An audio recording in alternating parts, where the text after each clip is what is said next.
মুরব্বীরা এবং আমার প্রিয় ভাই ও বোনেরা, আপনাদের সবাইকে আসসালামু আলাইকুম।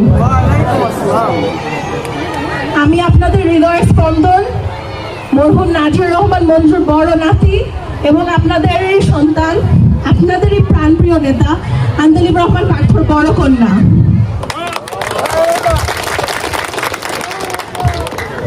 আল্লাহর হুকুমে আমি আজকে আপনাদের সামনে দাঁড়িয়েছি একজন গর্বিত সন্তান হিসেবে। ছোটবেলা থেকে বাবার মুখে শুনে আসি যে আল্লাহর হুকুমে সারা বাংলাদেশের মানুষ বাবাকে অনেক পছন্দ করে, কিন্তু ভোলার মানুষ আমার বাবাকে ভালোবাসে।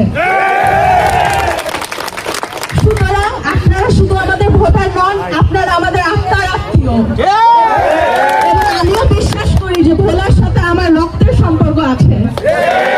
আমার বাবাও আপনাদের সন্তান, আমিও আপনাদের সন্তান এবং উত্তর দিগন্তে আমার বাড়ি।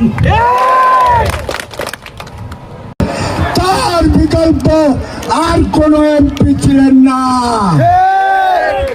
ভ্রষ্ট আন্দোলন সংসদে দাঁড়ান শেখ হাসিনার চোখ রেখে যাচ্ছেন তার